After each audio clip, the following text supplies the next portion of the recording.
Hello po mga kalinga. Panibagong reaction video na naman po ang inyong matutunghayan sa gabing ito. At ang aking re-reactionan po mga kalingap ay ang part 10 ng Kubo serie po ni Kalingap Awe. Ayan. So medyo ilang araw na din hindi nakapag-upload si Kalingap Awe ng kanyang Kubo. Kaya ito muna re-reactionan natin ang kanyang Kubo serye. So ang kubo po ni Kalingap Awe mga kalingap, no, malapit na, kunti na lang, no, matatapos na talaga ito. Matatapos na ang kanyang kubo, no, kunting kunting araw na lang matatapos na at ito ay buo na ang kanyang kubo. So dito ay nilagyan na nila ng sahig, no, sa taas. Yung makapal na plywood ang kanilang nilagay, no? Marine yata ang tawag nun, no, na plywood. So yung makapal. So yun, no, pang ano naman talaga yun, maganda naman talaga yun pang sahig kasi makapal. So then ang yung sa baba, no, tinapos na rin nila yung flooring sa baba. Okay na. So tiles na lang ang kulang, no. Ang alam ko kita tiles yan, no, sa baba.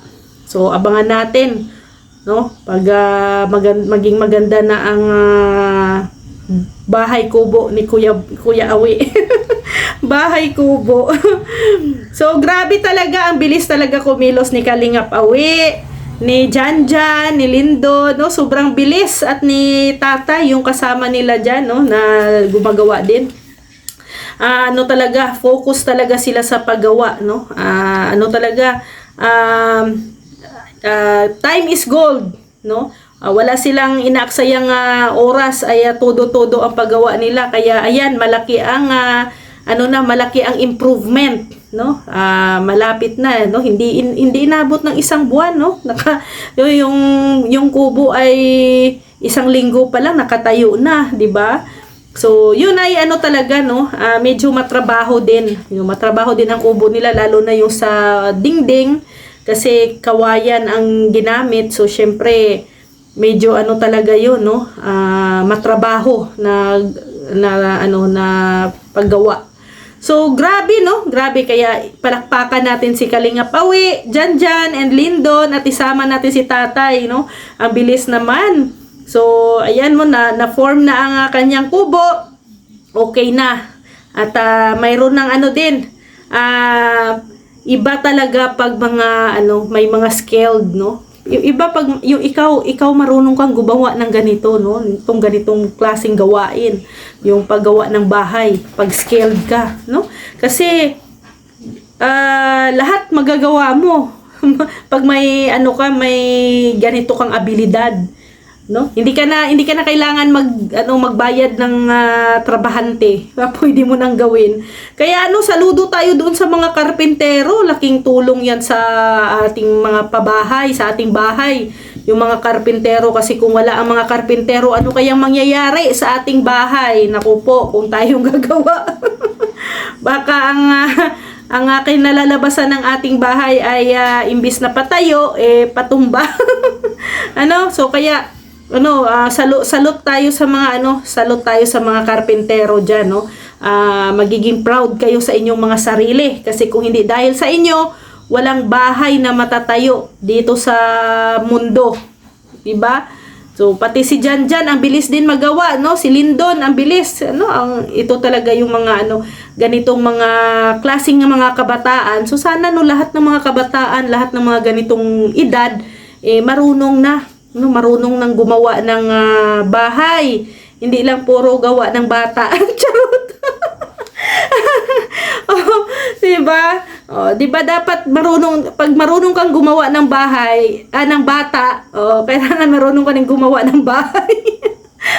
Charot lang. Alam naman natin na hindi naman lahat ay marunong. Pero hopefully, no, yung mga kabataan natin na imbis na mag-ML, gumala, or lakwatsa, magbarkada-barkada, ay dapat matutunan nyo kung paano itong gumawa ng bahay. Hindi lang bata ang gagawin. Bahay. Para naman ano to skilled to Ito yung mga kaalaman na hindi makukuha sa inyo kanino man. Parang kayamanan mo na rin yan, yung skilled na alam ninyo. So, ang kulang na lang dito sa bahay nila, no, yung bahay nila ay yung CR, kusina, no, ito na lang yung kulang sa kubo nila Kalingap Awi. So, ito pag nagawa na yan, tiyak na pwede nang matirhan, no? So, si Jan at Lindon din, no, may skilled sila, si Kalingap Awi, may skilled yan. May skilled sa construction. So, ano pa, ito talaga si Kalingap Awi, nananahimik yung asawa ni tatay ay minamarites. Tinanong niya pa si tatay, no, kung ano daw, magmamarites ang asawa. Parang natulala si tatay ay dinalaw kasi sila ng isang nanay doon, no, kaya nakikimarites daw. Ito talaga si Kalingap Awi, Hindi ba pwedeng na tumingin lang? Pero alam nyo naman, no, aminado naman ako na minsan, pero hindi naman lagi-lagi minsanan lang. O minsanan ay kaming mga babae ay nakikimarites din naman talaga kami. Parang masaya kami pag may maritisan, may kwentuhan, pero ganun. Nakikimarites sa kapitbahay, anong mga latest, o di ba? Pag once, no, ay, nako, hindi ko alam kung ang iba dito ay relate. Pag once na makipag-usap ka sa iyong kapitbahay at meron kayong topic or minamarites, tingnan nyo, kahit isang araw kayo mag-usap, hindi kayo napapagod, parang ang bilis ng oras. 'Di ba? Ang bilis ng oras kaya pag mga chikahan-chikahan, kaya ang daming mga nanay, no, na napipinding ang trabaho sa bahay. Kasi minsan pag nangapit bahay, nakikipag-maritisan sa kapitbahay, no, nawala na sa isip ang trabaho nila sa bahay. Ayun, no, minsan hindi pa nakasaing, hindi pa nakapanglaba, hindi pa nakapanghugas, hindi pa nakapanglinis ng bahay, at kadalasan hindi pa naliligo. Dahil nauna ang marites. Na-insert pa talaga ni Kalingap Awi yung marites. Pero shout out sa mga sa mga kumare nating marites dyan. Shout out sa inyo. So, normal yan sa babae. Minsan ganyan naman talaga ang babae, masaya sa maritisan. So, itong bahay kubo nila Kalingap Awi, mga Kalingap, pag malagyan ito ng sliding window, sliding door, no, lahat ay napakaganda na talaga ito, no, tiyak. Pero hindi ko alam kung ang ilalagay ay sliding door or sliding window, ano ko lang yan,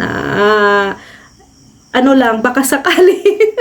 Baka sakali, no, na yun ang ilagay, 'di ba? Kasi yung front kasi sa baba medyo malawak, kasi kung lagyan ng pintuan yun, siyempre lagyan ng ng division, no, sa na lagayan ng pinto, yun ay malawak baga. So naisip ko lang na baka sliding door ang ilagay doon.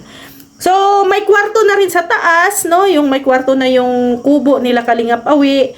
So ang magandang suggestion ko lang, ang magandang gawin doon sa ilagay, no, ang magandang ilagay doon sa floor sa may taas, siguro vinyl, no.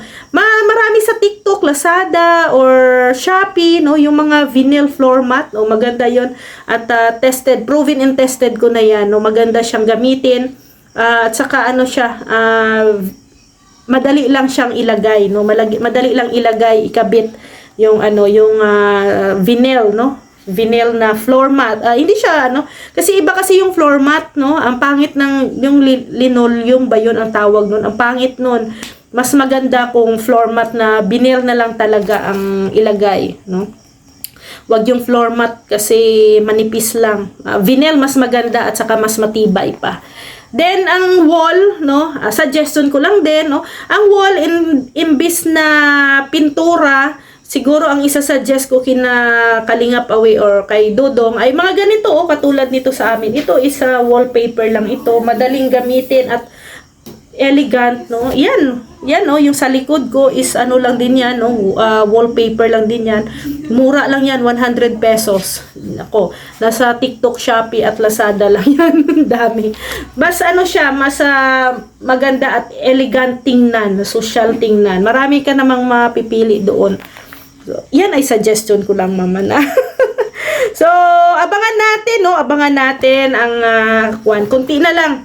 At alam ko parang nagfi-finishing na sila, no? Next yata ang CR at saka ang kusina, lutuan. Yun. Then after nun, pwede nang matulugan. So, excited na tayo na ma-finish na ang kanyang kubo, no? Kubo ni Dodong at saka ni Kalingap Awi sa kanilang pamilya. So, sa mga hindi pa po nakapanood ng video na to, puntahan nyo lang po sa channel ni Kalingap Awi. Nandoon po ang buong detalye ng kanyang video. At syempre po, please pakisupport po ang channel ni Kuya Val Santos Matubang, Ate Edna Vlogs, Kalingap Rab, Ruel of Malalag, Rachel Morales Vlogs, and also ang inyong abang lingkod Rhea Olarte. Kasama po ang ating deputy Mick Agnes Vlog, Kalingap Awi, Kalingap Angeli, Kalingap Baby Girl, Kalingap Dodo, Bila Ayo, Rachel TV, and Rex Vlog. Maraming salamat po mga Kalingap. See you tomorrow. God bless everyone. Bye bye po.